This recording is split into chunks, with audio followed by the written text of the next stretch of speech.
ఈ మధ్యన గుర్తింపు జీవనం ఎన్నికల వ్యవహారం ఇదంతా అయిన తర్వాత ఏంటంటే ఎవరికి పట్టలేదు మనకే పెట్టింది అని కొంతమంది మన అంటూ ఉంటారు.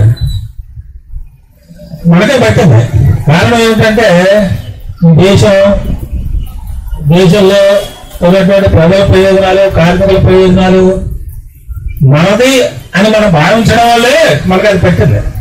అలా భావించి ఉండకపోతే 1970లో సిఐటి మాట్లాడాం కదా, బాస్ మాట్లాడాడు. 1970లో సిఐటి ఏర్పాటు ఉండుండేది లేదు అసలు. వచ్చాక ఏర్పాటు చేసుకున్నాం. ఎందుకు ఏర్పాటు చేసుకున్నట్టే కార్మికుల యొక్క ప్రయోజనాలు ఇచ్చా పోరాటం ద్వారానే సమస్యలు పరిష్కారం అవుతాయనేటువంటి సిద్ధాంతాన్ని మనం నమ్మం కాబట్టి ఏర్పాటు చేసుకున్నాం. అప్పుడు ఉన్నటువంటి యూనియన్లు ఆ పోరాటం వదిలేసి అప్పుడు ఇందిరాగాంధీ ప్రభుత్వం కార్మిక వర్గం మీద పెద్ద ఎత్తున దాడి చేస్తున్నటువంటి సమయం. ఆ సమయంలో ఆ పోరాటం వదిలేసి ఇందిరాగాంధీ విధానాన్ని సమర్థంగా ప్రారంభించారు. పెద్ద యూనియన్లు ఎంత బాగుంది.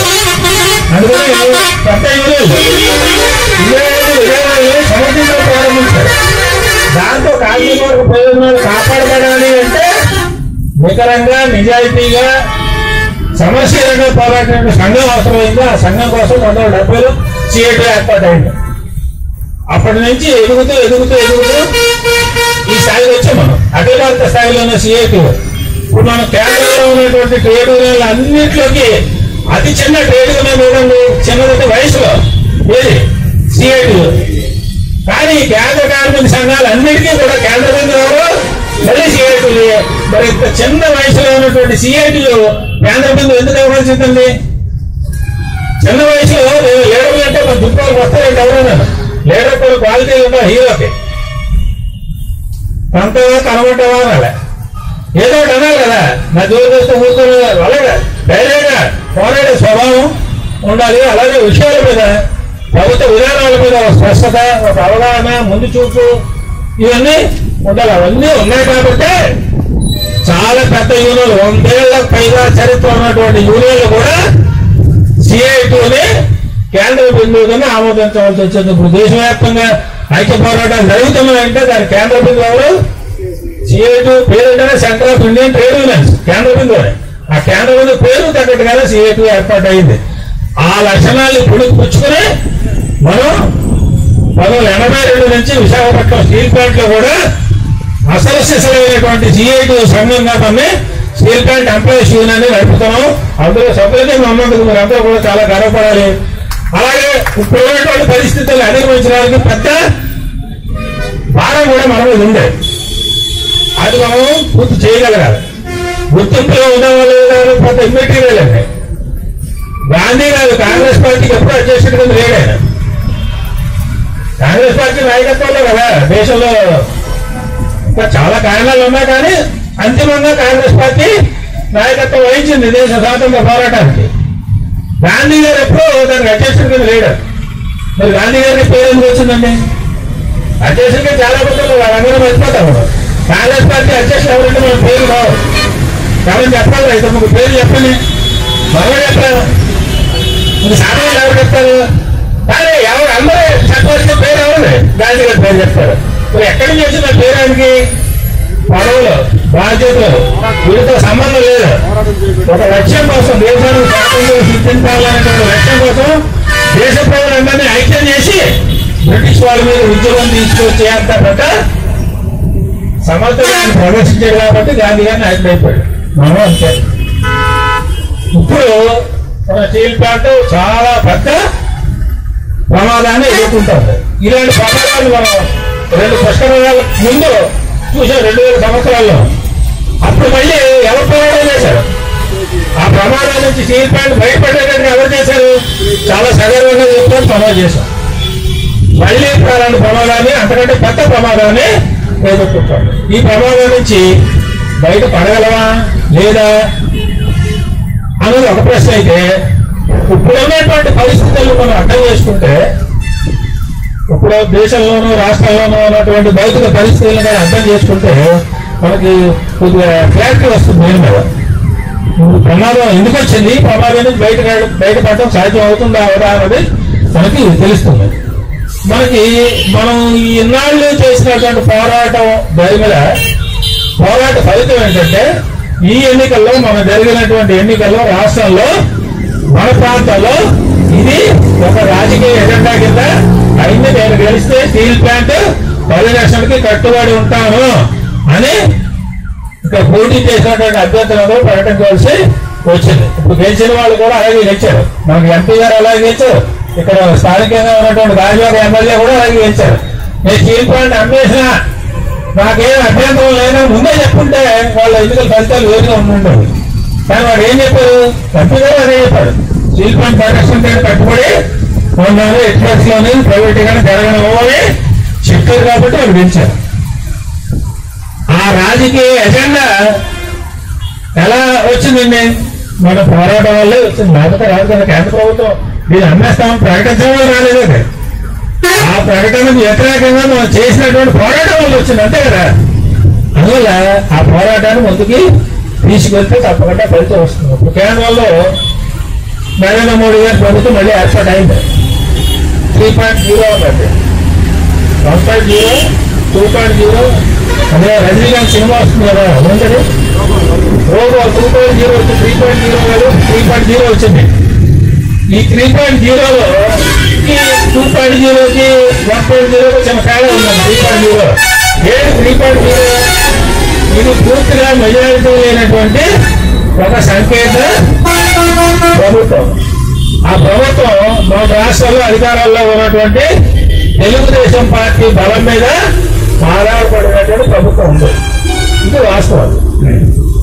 అయితే ఇది ఆటోమేటిక్ గా స్టీల్ ప్లాంట్ ప్రైవేటీకరణ ఆపేస్తుందా అని అలాగనే గ్రామంలో మనం ఉండదు. ఆటోమేటిక్ గా ఆపదు. ఎందువల్ల ఆపదు? మొన్న మంత్రి గారు, ఉక్కు మంత్రి గారు ఇక్కడికి వచ్చి వెళ్ళారు. మన శ్రీవార్తల్లో కూడా చాలా క్లియర్ గా రాశారు. చాలా మందికి ఆయన ప్రైవేటీకరణ చేయమని చెప్పేశాడు అని మనవలలో కూడా ఒక వెళ్ళిపోయిందంట. ఎక్కడ చెప్పాడు? అదే మన శ్రీవార్తల్లో రాశారు, ప్రైవేటీకరణ చేయము అని ప్రకటించే ముందు ప్రధానమంత్రి గారు ఆమోదం తీసుకోవాలని ఎంత కృషి చేశాడు. మరి ఆమోదం తెలియదు కానీ ఆయనకి వెళ్ళిన తర్వాత ఆయన జబ్బు చేసి మళ్ళీ హాస్పిటల్ అడ్మిట్ అయ్యాక. అందువల్ల అంత సులువుగా కాదు. అలాగే మన ముఖ్యమంత్రి గారు ఢిల్లీ వెళ్ళి మన ప్రధానమంత్రికి ఆంధ్ర రాష్ట్ర సమస్యల మీద ఒక మెమోరాండం ఇచ్చారు. ఆ మెమోరాండంలో మన ప్రస్తావన లేదు. అందువల్ల ఇది ఆటోమేటిక్ గా జరిగిపోతుంది అని అనుకోవడానికి లేదు, అలాగని జరగడు అని అనుకోవడానికి కూడా అంతకంటే లేదు. ఎందుకు లేదు? భ్రమలో ఉండకూడదు, అలాగే ఇది జరగదని భయం అంతకంటే ఉండడానికి వీలేదు. ఇది ఏం జరగాలన్నా మన కృషి మీద ఆధారపడి ఉంటుంది. ఆ విషయాలు కొద్దిగా మీ దృష్టికి తీసుకొస్తారు. ఈ భయం భ్రమలో సంబంధించినటువంటి విషయాలు మీ దృష్టికి తీసుకొస్తారు. మామూలుగా మన సంకీర్ణ ప్రభుత్వం కాబట్టి కేంద్రంలో నరేంద్ర మోడీ 3.0 ప్రభుత్వం సంకీర్ణ ప్రభుత్వం కాబట్టి కొద్దిగా విధానాల్లో మార్పు వస్తుందేమో అనేటువంటి భ్రమలు కొంతమందికైనా ఉన్నాయి దేశంలో. కానీ మొన్న నిర్మలా సీతారామన్ గారు పార్లమెంట్ లో ప్రవేశపెట్టినటువంటి బడ్జెట్ లో మరి బాగా చదువుతుంది కానీ తెలివితేటలు ఎక్కువ ఉన్నాయి ఆవిడకి. ఏదో మార్పు ఉన్నట్టుగా కొంతమందికి భ్రమలు కలిగేటట్టుగా బడ్జెట్ ప్రవేశపెట్టింది, కానీ ఆచరణలో మాత్రం అలాంటివి మార్పు ఏం కనపడలేదు. ఆ భ్రమలు రావడానికి కూడా కారణం ఏంటంటే ఆ రకంగా ప్రవేశపెట్టింది. ఉదాహరణగా బడ్జెట్ ప్రసంగంలో ఆంధ్ర రాష్ట్రం కోసం చాలాసార్లు ప్రస్తావించుకోవాలి. ఆంధ్ర రాష్ట్ర పునర్విభజన చట్టానికి మేము కట్టుబడి ఉన్నామని ప్రకటించింది. అటు పక్కన కూడా పార్లమెంట్ లో మన వాళ్ళు కూడా అసెంబ్లీలో చర్చ చేసి అప్పుడు ధన్యవాదాలు చెప్పారు. ఆంధ్ర రాష్ట్ర పునర్విభజన చట్టాన్ని మేము కట్టుబడి ఉన్నామని చెప్పారు. అలాగే పోలవరం నిర్మాణానికి మా ప్రభుత్వం కట్టుబడి ఉంది అని చెప్పారు. అలాగే వెనుకబడ్డ ప్రాంతాలకి అభివృద్ధికి రాష్ట్ర విభజన చట్టాల్లో ఉంది, దానికి కూడా మేము కట్టుబడి ఉన్నాము అని చెప్పారు. విచిత్రం ఏంటంటే కట్టుబడే ఉన్నారు వాళ్ళు, గత 10 ఏళ్ల నుంచి కట్టుబడి ఉన్నారు, కానీ పోలవరం పూర్తవలేదు. రాజధాని నిర్మాణానికి కట్టుబడి ఉన్నామని చెప్పారు, రాజధాని పూర్తవలేదు. వెనుకబడ్డ ప్రాంతాల అభివృద్ధికి కట్టుబడి ఉన్నామన్నారు, 10 ఏళ్ళు అయింది, ఏ అభివృద్ధి లేదు, డబ్బులు ఇచ్చింది లేదు. అది కట్టుబడి ఉన్నారు అంటే కట్టుబడి ఉన్నారు. అందులో ఆ మాటలు నమ్మి మనం మోసపోయి తప్పట్లు కొడిచి అనుకోండి, మనం బాగా కొట్టేస్తాం. మన CA2కి మిగిలిన వాళ్ళకి అదే తేడా. CA2 యొక్క ప్రత్యేకత మాటలు కాదు, చేతలు చూడు, మాటలు కాదు. జాతర ఏం చెప్పింది? ఆంధ్ర రాష్ట్ర రాజధాని 15,000 కోట్ల రూపాయలు ఇప్పిస్తామండి. ఇప్పిస్తామంటే మళ్ళీ తప్పుడు పడతాయి పార్లమెంట్ లో. 15,000 కోట్లు అంటే తక్కువ తప్పుడు వచ్చారు. ఏం చెప్పింది? వివిధ ఆర్థిక సంస్థల దాకా ఆర్థిక సంస్థల ద్వారా ఇప్పిస్తామని చెప్పింది. వివిధ ఆర్థిక సంస్థల ద్వారా వీడు ఇప్పిస్తుంటారు. ఏ ఆర్థిక సంస్థలు పార్లమెంట్ లో చెప్పలేదు. బయటకు వచ్చిన తర్వాత పెద్దగా ప్రెస్ వాళ్ళు ఉన్నప్పుడు ఆవిడ చెప్పింది ప్రపంచ బ్యాంక్ నుంచి ఇప్పిస్తామని. ప్రపంచ బ్యాంక్ నుంచి 15,000 కోట్ల రూపాయలు ఆంధ్ర రాష్ట్ర రాజధాని అప్పిస్తుంది. ఆ ప్రపంచ బ్యాంకు దగ్గర అప్పు ఇప్పించడానికి ఆవిడ అక్కర్లేదండి. ఒక ఫ్యాక్ట్ ఏంటంటే ప్రపంచ బ్యాంకు దగ్గర నిర్మలా సీతారామన్ కంటే చంద్రబాబు నాయుడు గారు ఇప్పించుకుంటారు. అవును కదా? అందువల్ల అప్పు ఏదో ఇదే తెచ్చుకోవాలి. అందుకని అప్పు కాదు, గ్రాంట్ కింద ఇచ్చుంటే పోయి ఆంధ్ర రాష్ట్రంకి ఏదో వచ్చేసి ఉండొచ్చని. కానీ విచిత్రం ఏంటంటే ఎందుకు ఇది ప్రస్తావన చేస్తానంటే కొంతమంది ప్రతిపక్షంలో ఉన్న వాళ్ళు కూడా ఆవిడ మాటల గారిడీలో పడిపోయి బాల్తా కొట్టేశారు. బాల్తా కొట్టేసి కాంగ్రెస్ పార్టీ ఏం ప్రకటించిందో తెలుసండి బడ్జెట్ మీద? ఇది కుర్చీతో బడ్జెట్ అన్నారండి. రాహుల్ గాంధీ, మల్లికార్జున గారికి ఇద్దరు కూడా కుర్చీతో బడ్జెట్ అంటే కుర్చీని నిలుపుకోవడానికి మోడీ గారు బీహార్కి అంటే జేడీయూ మధ్య కూడా ఉంది కదా, బీహార్కి ఆంధ్ర రాష్ట్రానికి ఎక్కువ ఇచ్చేసారు అని చెప్పారు. ఏది ఇచ్చిందని ఎవరైనా మనమోడు అంటారు. ఎవరైనా రాష్ట్రం 10,000 కోట్లు అప్పు తప్పించి అప్పు మాట ఏది లేదండి. పోలవరం ఎంత ఇష్టమో చెప్పలేదు. ఆ పోలవరం పరిస్థితి ఏంటంటే డయాఫ్రామ్లో పడిపోయింది. డయాఫ్రామ్ అంటే మన ఏదో ఇలాంటి కాంపౌండ్ నిలుపుకొని పడిపోవడానికి 8,000 కోట్ల రూపాయలు ఖర్చు. ఇప్పుడు మున్సిపల్ కమిటీ వచ్చి ఆ డయాఫ్రామ్ ఇంక రిపేర్ చేయలేము, అది రిపేర్ అవ్వదు. అందులో మొత్తం పోలవరం అంటే భారీ ప్రాజెక్టు మీటింగ్ నెల చేయాలి కదా, అందువల్ల కొత్త డయాఫ్రామ్ కట్టాలన్నట్ట. దానికి 8,000 కోట్ల రూపాయలు ఖర్చు అవుతుంది. ఇది అప్పుడే పూర్తయిందండి. అందులో పోలవరం ప్రాజెక్టు ఎప్పుడు పూర్తవుతుందో కూడా చంద్రబాబు నాయుడు గారు చెప్పారు. ఇంతకుముందు జగన్మోహన్ రెడ్డి గారు చెప్పారు. అమ్మటి రాంబాబు మంత్రి ఇది ఎప్పుడు పూర్తవుతుందో చెప్పలేమన్నాడు. ఇంతకుముందు 2022 అయిపోతుంది, 19 అయిపోతుందని ఏవో చెప్పేవారు, చెప్పమనిచ్చారు. చంద్రబాబు నాయుడు ఎవరు చెప్పారు అప్పుడు పూర్తవుతుంది. నేను చెప్పాను ఎందుకంటే డబ్బులు లేదని అక్కడ 8,000 కోట్ల రూపాయలు పెట్టి మళ్ళీ కొత్త రూపాయలు కట్టాలి. ఈ దాంట్లో మళ్ళీ 5 ఏళ్ళు అయిపోయి ఈ రోడ్డు పైకి వచ్చాడు అనుకోండి, మళ్ళీ సీన్ మారిపోతుంది. అదో ఇది పోలవరం ప్రాజెక్ట్ అదేదో సినిమాలో డైలాగ్ ఉంటుందండి. వాడికి పెళ్ళి అవ్వదు, వేసినమే మర్చిపోయినాడు. ఇది పెళ్ళినే పోలవరం ప్రాజెక్ట్ అప్పుడు పూర్తి అవ్వట్టాడు. అది మల్లేశ్వర కాదు, ఇంకా కాల్సిన వాడు. ఇది పెళ్లి పోలవరం ప్రాజెక్టు మరో చరిత్ర, అది మరో చరిత్ర పాత అదే డైలాగ్. అలా పోలవరం ప్రాజెక్టు అయిపోయింది. అందువల్ల అందరికీ కట్టుబడి ఉంటామని ఆవిడ ప్రకటించింది కానీ ఏమీ ఇవ్వలేదు. కానీ ఆవిడ మాటల గ్యారెంటీలో కాంగ్రెస్ కూడా పడిపోయారు. పడిపోయి కుర్చీగా బడ్జెట్ ఆంధ్ర రాష్ట్రం ఏదో ఇచ్చేసేది. ఆవిడ ఏమి ఇవ్వలేదు. ఆంధ్ర రాష్ట్రం పేరు ఆ చట్టం పేరు 4-5 సార్లు ప్రస్తావించింది అంతే ఉపన్యాసంలో. ఏమి ఇవ్వలేదు అంతే. చూడండి ఈ మాటలకే మనం బాల్తా పడిపోయేటట్టు ఉంటే ఇంకెలా అవుతుందండి. ఈ విషయాన్ని మనచత్ర గారు విజయసాయి రెడ్డి గారు పార్లమెంట్ లో మాట్లాడుతూ బడ్జెట్ మీద చర్చలో విజయసాయి రెడ్డి గారు మాట్లాడుతూ ఆయన చెప్పాడు, మనం చెప్పాము, ఆయన కూడా చెప్పాడు ఆంధ్ర రాష్ట్రానికి ఏదో ఇచ్చేసేదని. ఎన్డీఏ అంటే అర్థం చేసుకోవచ్చు, కాంగ్రెస్ కూడా అంటున్నారు. ఆయన మధ్యలో ఇటీవల అంటే అర్థం చేసుకోవచ్చు, ఇటీవల కూడా అంటున్నారు. ఏమి ఇచ్చేసారండి వాస్తవం కదా, అది ఏది ఇవ్వలేదు. మరి సంకీర్ణ ప్రభుత్వం అయ్యి ఉంటే నిధులు గ్యారంటీగా ఇచ్చుండేవాళ్ళు, గ్రాంట్లు ఇచ్చుండేవాళ్ళు. స్టీల్ ప్లాంట్ ప్రైవేటీకరణ మీద ప్రకటన చేస్తుండేది. మన విశాఖపట్నం రైల్వే జోన్ ఇస్తామని చెప్పుండేది. కానీ ఏమీ చెప్పలేదు. అంటే సంకీర్ణ ప్రభుత్వం కాబట్టి ఏదైనా కొన్ని పరిమితులు ఉంటాయేమో, కొన్ని ఒత్తిళ్ళు ఉంటాయేమో అని అనుకోవచ్చు. కానీ ఆ ఒత్తిడి తీసే పరిస్థితులు మన వాళ్ళు ఉంటారు. బీహార్కి ఎంతో కొంత గ్రాంట్ ఇచ్చారని అంటారు. ఎందుకంటే ఆయన ముందే అడిగాడు, అధికారంలోకి వచ్చిన వెంటనే బీహార్కి ప్రత్యేక హోదా ఇచ్చి తీరాలని నితీష్ అడిగాడు. మనవాడు అడిగాడు. అందువల్ల కొంతవరకు వాళ్ళకి బీహార్ కొద్దిగా ఇచ్చారు. అక్కడ కూడా బీజేపీకి రాజకీయ అవసరాలు ఉన్నాయి. ఎందుకంటే ఎన్నికలు జరిగితే నితీష్ కుమార్ కంటే బలమైన పార్టీ బీజేపీ. అక్కడ అధికారంలోకి రావడానికి వాళ్ళకి అవకాశం ఉంది, ఇక్కడ లేదు. ఇక్కడ అవకాశం లేదు. అందుకని ఇక్కడ ఏమో లేదు. బీహార్లో ఇచ్చింది కాదు. అది అందువల్ల ఇదేం సంకీర్ణ ప్రభుత్వంగా ఆటోమేటిక్ గా వచ్చేస్తుంది అనుకోలేదు. కింద స్థాయి నుంచి ఉందండి ఒత్తిడి వల్ల ఏం సాధ్యం అవుతుంది.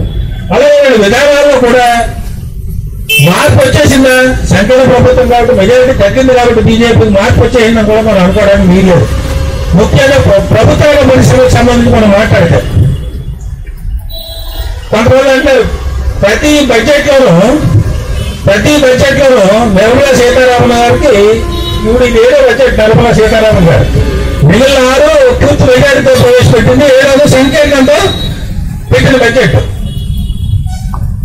మిగిలిన అన్ని బడ్జెట్లను ఈ ప్రభుత్వ పరిశ్రమలు అమ్మేస్తాను, దాన్ని అమ్మేస్తాను, దీన్ని అమ్మేస్తానని చెప్పేదండి. ఇంటర్సారి బడ్జెట్ కూడా 2 ఆర్థిక సంస్థలు, బ్యాంకులు, ఒక ఇన్సూరెన్స్ కంపెనీ అమ్మేస్తామని ప్రకటించిందండి. ఈసారి అలాంటి ప్రకటన ఏమీ చేయలేదు. ఇది అమ్మేస్తాం, అది అమ్మేస్తాం నేను చెప్పలేదు ఈసారి. కానీ మన చూసారా సంకీర్ణ ప్రభుత్వం కాబట్టి కేంద్రం మీద ఒత్తిడి వచ్చేసింది అంతే చెప్పలేదని అన్నారు. నేను నిజమనుకున్నాను. ఎందుకంటే ఉపన్యాసం తర్వాత చల్లగా చెప్పింది ఏంటంటే ఫైనాన్స్ సెక్రటరీ స్వామినాథన్ ఒక ఆయన ఉన్నాడండి, ఫైనాన్స్ సెక్రటరీ. ఆయన చెప్పాడు, ఏం చెప్పాడు? ఆ 2 అమ్మకాలు లేవా అని ఎవరు అడిగితే ఎందుకు లేవు, ఆ 2 అమ్మకం ఉన్నాయి, అయితే ఎప్పుడు అమ్ముతామో ముందే చెప్పమన్నాడు. ముందు చెప్తే సరైన బేరాలు రావట్లేదు, అందులో సరైన టైంలో చూసి అమ్మేస్తాం 2 అన్నాడు. అలాగే దీపం సెక్రటరీ ఒక ఆయన ఉన్నాడు, పాండే అని. దీపం డిపార్ట్మెంట్ అసలు ఏంటిది, పద్ధతి వేస్తుంది కదా దీపం, దాని సెక్రటరీ పాండే అని. ఆయన పబ్లిక్ సెక్టర్ డిజర్వేస్మెంట్ లేదా బడ్జెట్ ముందా అంటే ముందు ఎందుకు లేదన్నాడు. కానీ బడ్జెట్లను ప్రతిసారి కూడా ఉపన్యాసాల్లో ప్రభుత్వ రంగ పరిశ్రమలో వాటాల అమ్మకం ద్వారా ఎంత డబ్బులు మీరు సంపాదించుకుంటామని ప్రకటించాలి. ఈసారి అలా చెప్పలేదు కానీ ఏం చెప్తుంది, మిస్లీనియస్ ఫండ్ ద్వారా వచ్చే డబ్బులు రాయలేదు. Miscellaneous capital income and revenue అని రాశారండి. మిస్లీనియస్ క్యాపిటల్ రెవెన్యూ 50,000 కోట్లు అని రాశారు. ఎక్కడి నుంచి వచ్చింది అని దీపం సెక్రటరీ తర్వాత అడిగారు. దీపం సెక్రటరీ పాండే గారు అడిగితే మరి అదే పబ్లిక్ సెక్టర్ ఎమ్మెల్యే వచ్చిన డబ్బులు అన్నాడు. మిస్లీనియస్ అయిపోయింది మాట. ఆ డిజర్వేస్మెంటే బాగుంది, ఎందుకంటే ఏదో ప్రభుత్వ రంగ పరిశ్రమలు వాటాలు విక్రయం అని ప్రభుత్వ రంగ పరిశ్రమలు గౌరవం ఉంది. మిస్లీనియస్ అంటే ఏంటంటే మరి జమా ఖర్చులు ఎవరైనా డబ్బులు ఇచ్చారనుకోండి, ఎక్కువ డబ్బులు రాస్తాయి. ఇక్కడ విజయవాడ ఎవరో వ్యక్తయిందని మధ్యలో టీ దాకా సమోసా దాకా ఉంటే అది సమోసా సాదా ఖర్చులు వేస్తాం. ఆ సాదా ఖర్చులకి అయిపోయింది 50,000 కోట్ల రూపాయలు వాళ్ళు చూడండి. అలాగా అంటే ప్రభుత్వ రంగ పరిశ్రమలు అమ్మేయడం అనేది ఖాయం. సంకీర్ణమైన అయితే దాన్ని చెప్పే పద్ధతి మార్చారు. సంకీర్ణాలు వస్తే డైరెక్ట్ గా చెప్పకుండా ఇండైరెక్ట్ గా చెప్పారు. ఆయన ఇంకోటి కూడా చెప్పాడండి, ఇది ఒకటే కాదు 50,000 కోట్లనే కాదు, పబ్లిక్ సెక్టర్ కి సంబంధించి మా ప్రభుత్వానికి చాలా దీర్ఘకాలమైనటువంటి వ్యూహం ఉంది అని చెప్పాడు. ఏమిటా దీర్ఘకాల వ్యూహం? భారతదేశంలో ఉన్నటువంటి ప్రభుత్వ రంగ పరిశ్రమలు అన్నింటిలోనూ ప్రభుత్వానికి 51% వాటాలు అట్టబెట్టుకున్నా, అంటే ఇంకెంత అమ్మేసి 49% వాటాలు అమ్మేసినా 11.5 ట్రిలియన్ రూపాయలు ప్రభుత్వానికి ఆదాయం వస్తుంది. ఆ రకంగా సంపాదించుకోవడం ప్రభుత్వం యొక్క లక్ష్యం, దీర్ఘకాల లక్ష్యం అన్నాడు. 11.5 ట్రిలియన్ రూపాయలు. ట్రిలియన్ అంటే ఎంత తెలుసండి? 1,00,000 కోట్ల రూపాయలు. 1 ట్రిలియన్ అంటే 1,00,000 కోట్ల రూపాయలు. 7, 5, 12 సున్నాలు కొడుకు ట్రిలియన్ అంటే ఇది ఎంత వస్తుంది అంటే ప్రభుత్వ పరిశ్రమ కింద ఉంటుంది. 51% ప్రభుత్వం మీద ఉంటాయి. మిగిలిన వాటాలు అమ్మినా 11 లక్షల కోట్ల రూపాయలు ప్రభుత్వానికి ఆదాయం వస్తుంది. ఆ ఆదాయాన్ని సంపాదించుకోవడం దీర్ఘకాల లక్ష్యం అన్నట్టు చూడండి. ఎంత డబ్బులు 11 లక్షల కోట్ల రూపాయలు 49 వాటాల దాకా అమ్మితేనండి. అందువల్ల ఈ రకంగా ప్రభుత్వ రంగ పరిశ్రమకు సంబంధించి వాటాల విక్రయంలో కానీ అమ్మకాల్లో కానీ కేంద్ర ప్రభుత్వ యొక్క విధానంలో ఏ మార్పు లేదు. మరి మార్పు లేదు, మనం ఏమీ చేయలేదు. మరి 3 సంవత్సరాలకి ఇప్పటికీ ఏం తేడా లేదంటే రాజకీయ పరిస్థితుల్లో తేడా ఉంది. ఏమిటో తేడా? ఆ తేడా ఏమిటంటే కింద నుంచి ఒత్తిడి వస్తే ప్రభుత్వం నిలబడాలి అంటే మన రాష్ట్రాల్లో ఉన్నటువంటి తెలుగుదేశం పార్టీ మద్దతు వారికి అవసరం. అందువల్ల ఈ మద్దతు కొనసాగించేదా లేదా ఈ తెలుగుదేశం పార్టీ నువ్వు ఎప్పుడు తీసుకొచ్చి నువ్వు అటు ఇటో చేయించి మనకు జవాబారి మోడీ మనం కనపెట్టావు, కానీ చంద్రబాబు నాయుడు కనపెట్టావు కదా మనకి. అందువల్ల మోడీ చంద్రబాబు నాయుడు ఏం విశాఖపట్నం స్టీల్ ప్లాంట్ పరిస్థితి ఏంటనే అంటేమంటావా ఆపంటావా ఏదో చెప్పాలి మోడీకి. ఆ ఒత్తిడి మనం తీసుకురావాలి. తీసుకురావడం అంటే మనకు ఆల్రెడీ హామీలు ఉన్నాయి. ఎమ్మెల్యేలు ఎంపీలు వీళ్ళందరూ హామీలు ఇచ్చి ఉన్నారు కాబట్టి ఖచ్చితంగా హామీల మేరకు విశాఖపట్నం స్టీల్ ప్లాంట్ ని రక్షించుకోవడానికి స్థానికంగా ఉన్నటువంటి ప్రజాప్రతినిధుల ద్వారా ఒత్తిడి రావాలి. ప్రజాప్రతినిధుల మీద ఒత్తిడి ఎక్కడి నుంచి వస్తుంది? సాధారణ ప్రజానీకం నుంచే వస్తుంది. అందువల్ల సాధారణ ప్రజానీకాన్ని చైతన్యం చేసి ఇందులో భాగస్వాములు చేయడం ద్వారా మనకు గ్యారంటీగా ఒత్తిడి వస్తుంది. విశాఖపట్నం స్టీల్ ప్లాంట్ ని మనం కాపాడుకోవడం అనేది సాధ్యమైనటువంటి విషయం, అందులో సందేహమే లేదు. ఎందుకంటే వాళ్ళకి పూర్తి మెజారిటీ ఉన్నా అమలైపోయింది. అదొక స్థాయిలో వచ్చాం కదా మనకి. అమ్మేవాడైతే 3 ఏళ్ళ క్రితం అప్పుడే అమ్మేసింది వాడు, అప్పుడు ప్రకటన వదిలేసాడు, పోరాటం చేస్తే ఆగాడు కదా. ఇప్పుడు మెజారిటీ లేనటువంటి ప్రభుత్వం అధికారాల్లో ఉంది కాబట్టి మనం ఒత్తిడి తీసుకొస్తే గ్యారంటీగా వెనక్కి తగ్గేటువంటి అవకాశం ఉంది. ఆ ఒత్తిడి మనం తీసుకురావాలంటే మనం తీసుకురావాలంటే ఎవరు దీనికి నాయకత్వం వహిస్తారు? మళ్ళీ గాంధీ గారు నాయకత్వం వహించాలి. కాంగ్రెస్ పార్టీ అధ్యక్షులు ఉన్నారా లేదా అన్నది ఇన్మెటీరియల్. అర్థమైందా? అందులో మనం చేసే కృషి మీద ఆధారపడి ఉంటుంది. అది చేస్తే తప్పకుండా మనం ఆపడం సాధ్యం అవుతుంది, అందులో సందేహం ఏం లేదు. ఇప్పుడు మన సీఎం గారిని ఒక ఆయన్ని కేంద్ర ప్రభుత్వం నియమించింది. వాళ్ళు చేయాలనుకున్నట్టు పనులు నరేంద్ర మోడీ గారు ఇక్కడికి వచ్చి, నిర్మలా సీతారామన్ గారు ఇక్కడికి వచ్చి చేయలేదు కదా. అందువల్ల వాళ్ళు ఏజెంట్ గాని పంపించారు. ఈయన ఎలా భ్రష్టు పట్టించాలో అన్ని రకాలుగాను ఆయనకు ఉన్నటువంటి గత అనుభవాలు, నైపుణ్యాలు, ఎక్స్పీరియన్స్లు వీటన్నిటిని ఉపయోగపడిచి ఆ రకంగా భ్రష్టు పట్టిస్తారు. జీతాలు కూడా ఇవ్వలేనటువంటి పరిస్థితిలో, దౌర్భాగ్య పరిస్థితిలో స్టీల్ ప్లాంట్ని ఏమి లేదండి.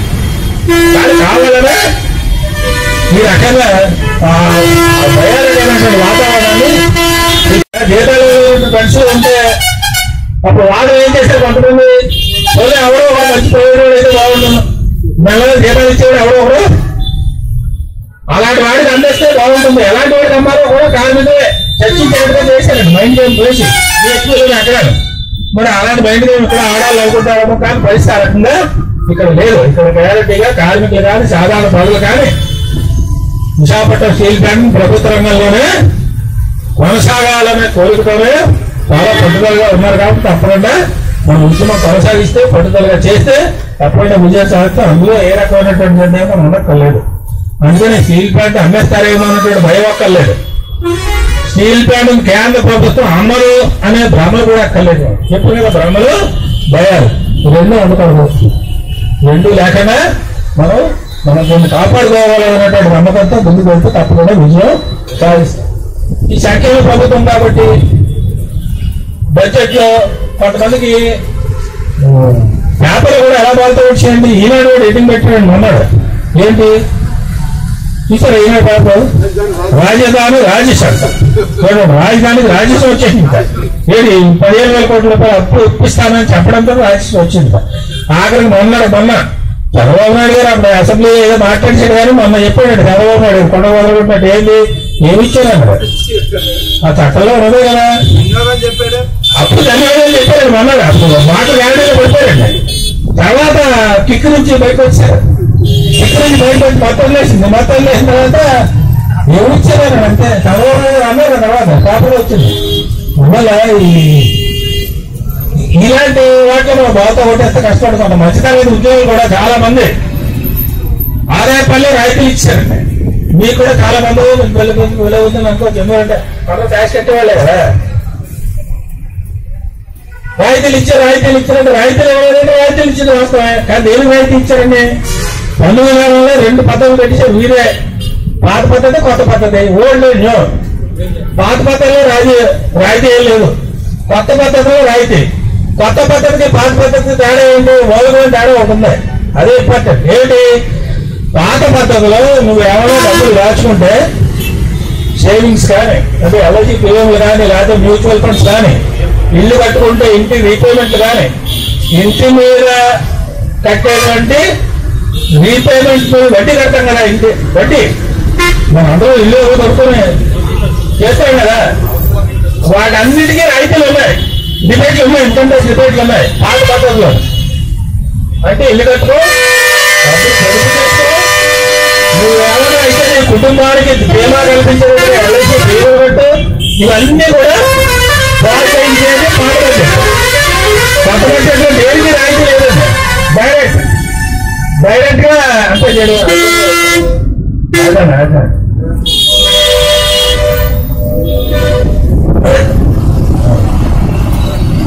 కొత్త పద్ధతిలో ఏం లేదండి, కొత్త పద్ధతిలో ఏమీ లేదు మీకు.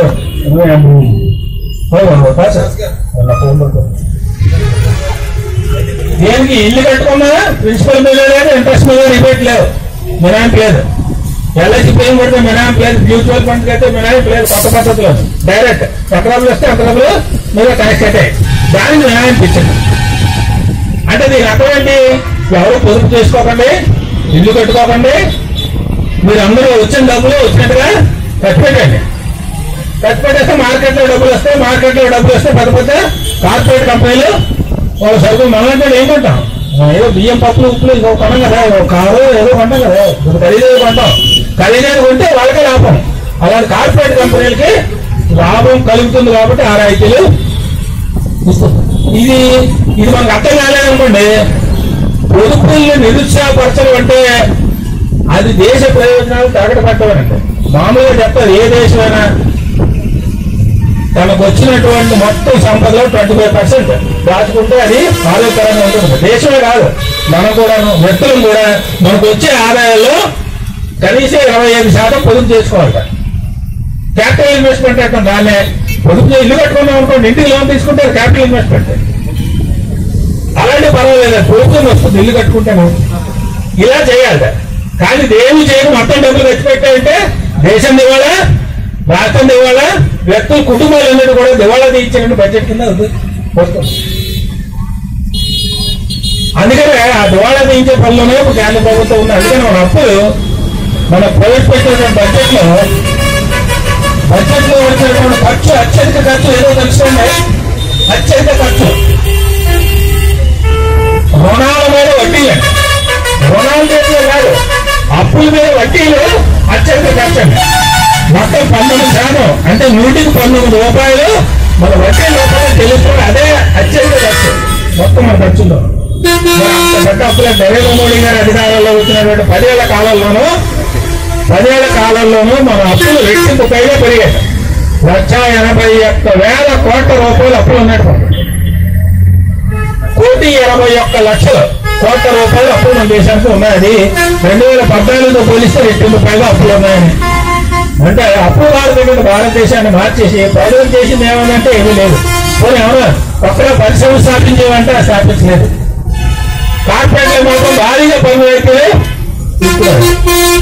పన్ను రైతులు తీసుకున్నటువంటి కార్పొరేట్ కంపెనీ ఎవరో భారతదేశంలో వచ్చి పెద్ద పెద్ద పరిశ్రమలు పెట్టేస్తున్నాయా అంటే ఈ 7-8 సంవత్సరాల కాలంలోనూ, గత 7-8 సంవత్సరాల కాలంలోనూ భారతదేశంలో ఒక్క భారీ పరిశ్రమ కూడా రాలేదండి.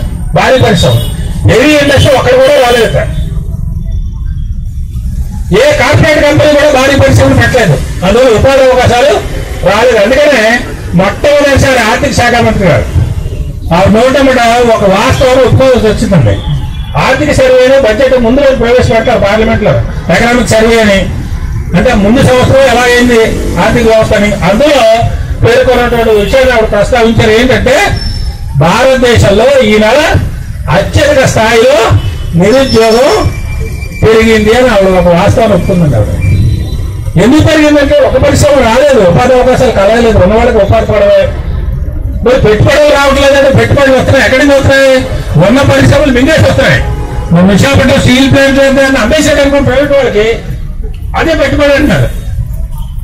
ఉన్నది పోయింది చెప్పడం లేదు, కొత్తగా వచ్చింది కోసం చెప్తున్నారు. అందువల్ల ఉన్న పరిశ్రమలు మింగేయడం ద్వారానే కార్పొరేట్ కంపెనీలు లాభపడుతున్నాయి, కానీ కార్పొరేట్ కంపెనీలు కొత్తగా పరిశ్రమని పెట్టడం లేదు.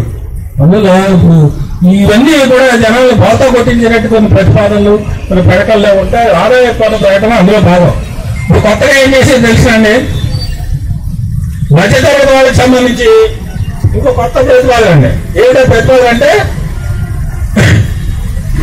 మనకి క్యాపిటల్ గెయిన్ మీద ఇండెక్సేషన్ అని ఒకటి ఉంటుందండి. ఇండెక్సేషన్ అని మన అందరికీ వర్తించేది లేండి. ఇండెక్సేషన్ అంటే ఏంటంటే క్యాపిటల్ గెయిన్ అని ఒక ఎంత మాకు వస్తుంది. ఇప్పుడు షేర్ మార్కెట్ లో పెట్టుబడి పెట్టేనుకోండి, ఒకేసారి 1 లక్ష రూపాయలు పెట్టుబడి పెడితే 10 లక్షలు వచ్చింది అనుకోండి, 9 లక్షలు క్యాపిటల్ గెయిన్ అండి. అలాగే ఒక ఇల్లు కొనుక్కుంటాం, మనం 50 లక్షలు పెట్టి ఇల్లు కొంటాం, 70 లక్షలు 80 లక్షలు కూడా అమ్ముతాం. అది ఏం పోయిన తర్వాత అమ్మే తేడా ఉంది కదా, కొనడానికి అమ్మిందండి తేడా, అది క్యాపిటల్ గెయిన్ అంటారు. ఆ క్యాపిటల్ గెయిన్ మనం చాలా మంది ఇల్లు కొంటూ ఉంటాం కదా, ఇల్లు కొన్నా అమ్మినా ఇన్కమ్ ట్యాక్స్ రిటర్న్స్ మనం వెయ్యం, ఆడిటర్ దగ్గరికి వెళ్తాం. అందుకనే స్థలం కూడా అంతే, స్థలమైనా ఇల్లు అయినా ఆస్తి ఏదైనా క్యాపిటల్ గెయిన్ ఆడిటర్ దగ్గరికి వెళ్తాం. ఆడిటర్ దగ్గరికి ఎందుకు వెళ్తా ఉంటే ఆ క్యాల్కులేషన్ ఎలా వేయాలో మనకు తెలియదు. ఆ వేసే క్యాలిక్యులేషన్ ఇండెక్సేషన్ అని అంటారు. ఇండెక్సేషన్ నా పేరు. ఇప్పుడు ఏం చేసిందంటే ఆవిడ ఇండెక్సేషన్ ఎత్తేసి క్యాపిటల్ గెయిన్ మీద ట్యాక్స్ ని 20% నుంచి 12.5% తగ్గించింది. మళ్ళీ పార్లమెంట్ లో బల్ల పెట్టి అప్పులు కొడిచారు అందువల్ల. ఎందుకంటే 20% 12.5 తగ్గించింది కదా, అంటే ట్యాక్స్ తగ్గించింది కదా, అప్పులు కొడిచారు. అయితే దీని వెనకాలంలో సీక్రెట్ ఏంటంటే ఇండెక్సేషన్ ఎత్తేసింది. ఆ ఇండెక్సేషన్ అంటే ఏదో కండిషన్ ఎత్తేస్తే అది కూడా మంచిదని అనుకున్నారు. కానీ ఇండెక్సేషన్ అంటే ఏంటంటే ఇప్పుడు 50 లక్షలు కొన్నాం అనుకోండి ఇల్లు, 5 ఏళ్ళ తర్వాత 70 లక్షలు ఇప్పుడు అన్నాం అనుకోండి, 2024లో 70 లక్షలకు ఇల్లు అన్నాం. అది 5 ఏళ్ల క్రితం 2019లో 50 లక్షలు కొన్నాం. ఇండెక్సేషన్ ఏం చెప్తుందంటే 50 లక్షలది నువ్వు 2019లో కొన్నావు, ఇవాళ అమ్మాయి కాబట్టి ఇవాళ దాని విలువ ఎంత ఉంది కడతారు. దానికి ఏం చేస్తారంటే ప్రతి సంవత్సరం కూడా రూపాయి ఇన్ఫ్లేషన్ ద్రవ్యోల్బణం పెరుగుతుంది, ధర పెరుగుతూ ఉంటుంది కదా, అందుకని ప్రతి సంవత్సరం కూడా కేంద్ర ప్రభుత్వం మనకి ఎలాగైతే కన్జ్యూమర్ ప్రైస్ ఇండెక్స్ ఉంటుంది కదా, డిఏకి సంబంధించి అనౌన్స్ చేస్తుందో సిపిఐ అని, వాళ్ళు కూడా సిఐఐ అని ఇంకోటి అనౌన్స్ చేస్తారు కేంద్ర ప్రభుత్వం. దీన్ని ఏం చేస్తారు, దీన్ని ఏమంటారంటే సిఐఐ అంటే కాస్ట్ ఆఫ్ ఇన్ఫ్లేషన్ ఇండెక్స్ అది అనౌన్స్ చేస్తారు. ఈ కాస్ట్ ఆఫ్ ఇన్ఫ్లేషన్ ఇండెక్స్ ఆధారంగా అప్పుడు 50 లక్షలు అయితే ఇప్పుడు దాని విలువ ఎంత అనేది లెక్క పెడతారు. అలా లెక్క పెడితే 2019, 2024 5 ఏళ్ళ క్రితం కదా, అలా లెక్క పెడితే అప్పుడు 50 లక్షలు అంటే ఇప్పుడు 64.82 లక్షలు అంట. కరెక్ట్ లెక్క పెట్టాను కదా, సిఐ తీసి లెక్కటారు 64.82 లక్షలు. ఇప్పుడు ఎంతకన్నా మనం 70 లక్షలు కన్నాం అంటే ఎంత మన క్యాపిటల్ గెయిన్ 5.18 లక్షలు, దాని మీద 20% పన్ను అంటే ఎంత పడింది, 5 లక్షల మీద 20% అంటే 1,03,600 ఎంతో పడుతున్నాం, అంతే పన్ను. ఇప్పుడు పన్ను అది ఇప్పుడు ఆవిడ చెప్తున్నది ఏంటంటే ఇండెక్సేషన్ ఎత్తేసింది, పన్ను రేట్లు 20% నుంచి 12.5% తగ్గించింది కదా. ఇప్పుడు ఎంత క్యాపిటల్ గెయిన్ అంటే 70 లక్షలు 20 లక్షలు 50 లక్షలు 20 లక్షలు 20 లక్షల మీద 12.5% అంటే 2,50,000 అంటే 1,03,000 కట్టవలసినట్టు వాడు 2,50,000 పన్ను కట్టారు. చూడండి అంత క్వాలిటీ ఉన్నారు. పన్ను రేటు తగ్గించారు, ఇండెక్సేషన్ ఎత్తేసారు, ఇవన్నీ తప్పలు పడ్డాయి పేరాలే. పన్ను రేటు తగ్గించే ఉంటాను కానీ దీని వెనకాల ఎంత మతలు ఉంది. అందువల్ల ఇలాంటి తెలివితేటల్లోనూ ఇలాంటి మాటల గారిలోనూ పడిపోతే మనం చాలా ప్రమాదం ఏర్పడుతుంది. మధ్యతరగతి వాళ్ళకనే కాదు, మధ్యతరగతి వాళ్ళకి ఏదో వచ్చి ఎందుకు ట్యాక్స్ రేట్లు తగ్గించారు కదా చాలా మంది నన్ను అడిగారు. ఇది దీని వెనకాల ఉన్నటువంటి మధ్యతరగతి వాళ్ళకి మొత్తం వరసి స్టడీ చేసేసినట్టే ఇది ఏమీ లేదు. సామాన్యులు చేశారంటే సామాన్యులు అసలు చేయలేదు. ధరల కోసం, ధరల నియంత్రణ కోసం కనీస ప్రస్తావన లేదు. రైతులు పెద్ద ఎత్తున పోరాటం చేశారు గిట్టుబాటు ధర కోసం చట్టం చేయాలని. దానికోసం మాట్లాడకపోవడమే కాదండి, ధరల స్థిరీకరణకి గిట్టుబాటు ధరకు సంబంధించి 2023 అంటే అప్పుడు 2 ఏళ్ల క్రితం దానికి కొంత కేంద్ర ప్రభుత్వం బడ్జెట్ కేటాయించింది, 4,000 కోట్ల రూపాయలు బడ్జెట్ కేటాయించింది అన్నమాట. ఈ సంవత్సరం దాన్ని కూడా కేటాయింపు కూడా మానేసింది. అంటే గిట్టుబాటుకి సంబంధించి మా ఎజెండాలో లేదు అని కేంద్ర ప్రభుత్వం స్పష్టంగా చెప్పేసింది. దాంతో పాటుగా వ్యవసాయానికి సంబంధించినటువంటి బడ్జెట్ కూడా దాదాపు 2% పైగా తగ్గించింది. ఇంతకుముందు 5.95% అంటే ఇప్పుడు 3.74%కి తగ్గించింది వ్యవసాయానికి సంబంధించినటువంటి బడ్జెట్. అందువల్ల రైతులు కార్మిక చట్టాలు ఆ సవరణలు ఇదంతా మనకు అలాగే తెలుసు.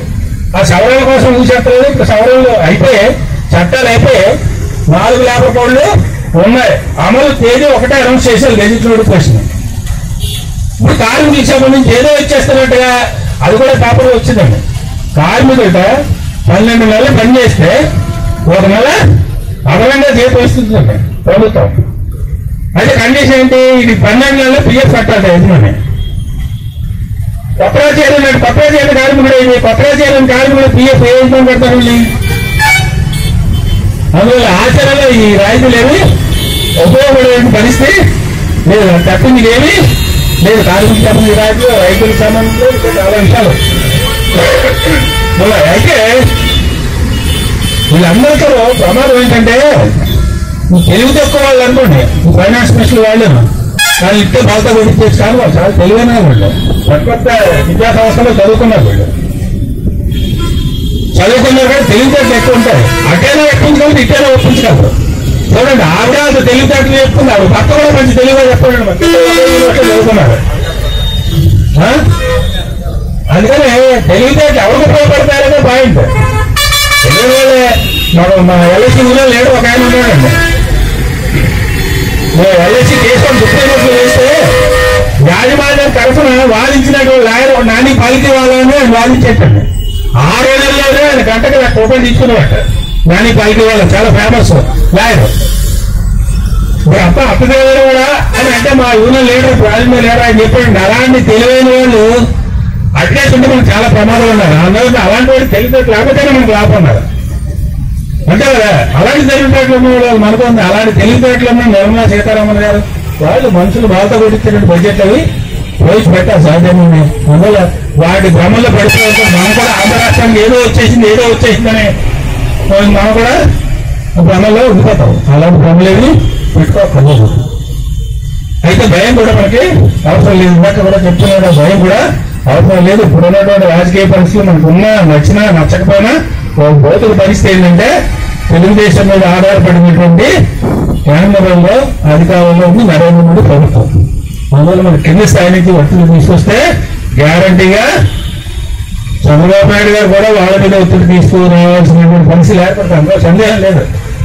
ఆ ఒత్తిడి కూడా తీసుకురాకపోతే ఏమంటున్నాడు? మళ్ళీ ఎన్నికలు వస్తాయి కదా, ఏమవుతుంది అప్పుడు మళ్ళీ ఇంటికే. అందువల్ల వాళ్ళకే తెలుసు. ఇప్పుడు ఇంటికి వెళ్ళిన వాళ్ళు ఎలా వెళ్ళారో తెలుసు. వీళ్ళకి కూడా ఇంటికి వెళ్ళి అలవాటు ఉంది కాబట్టి వాళ్ళకే తెలుసు. అంతే, ఎవరు భయం వాళ్ళకి ఉంటే ఎవరు ఈక్వేషన్ వాళ్ళు మనకంటే బాగా లెక్కలు అంచనాలు వేసుకుంటారు వాళ్ళు. అందువల్ల అలాంటివి ఏమి అవసరం లేదు. మనం గ్యారంటీగా ఒత్తిడి తీసుకొస్తే తప్పకుండా కేంద్ర ప్రభుత్వం మీద ఒత్తిడి వస్తుంది, వెనక్కి తగ్గుతుంది. కేంద్ర ప్రభుత్వం కూడా డైరెక్ట్ గా నేను అమ్మేస్తామని ప్రకటించిన పరిస్థితి కూడా లేదు. మామూలుగా అయితే ఒక బ్యాంకు ఐడిబిఐని అమ్మేయాలండి, ఒక ఇన్సూరెన్స్ కంపెనీని నేషనల్ ఇన్సూరెన్స్ కంపెనీని అమ్మేయాలి. ఈ 2 ప్రతిపాదనలు ఇంతకుముందు అది అమ్మేస్తాము ప్రకటన చేయలేదు ఏంటనే అర్థమండి. కొంచెం ఆచిపూచి వ్యవహరిస్తారు. మన కొద్దిగా ప్రెషర్ పెడితే మనకి దక్కేటువంటి అవకాశం ఉంది. అందువల్ల ఇప్పుడున్నటువంటి రాజకీయ పరిస్థితులు, భౌతిక పరిస్థితులు మనం అవకాశంగా తీసుకుని మనం ఇంకా ఐకమత్యంగా పోరాటం చేస్తూ తప్పకుండా విజయం సాధించగలనేటువంటి సంపూర్ణ విశ్వాసం నాకు ఉంది. ఆ విశ్వాసం అందరికీ ఉండాలి. ఆ విశ్వాసంతో మనం పోరాటం చేస్తే తప్పకుండా విజయం సాధిస్తాం. మన పూర్వీకులు పోరాటం చేసి సాధించుకున్నటువంటి విశాఖపట్నం స్టీల్ ప్లాంట్ని ఖచ్చితంగా పరిరక్షించుకోగలం అనేటువంటి విశ్వాసంతో మనం అందరం భవిష్యత్తులో కృషి చేయాలని విజ్ఞప్తి చేస్తూ వస్తాం. Don't forget to like, subscribe and share the videos.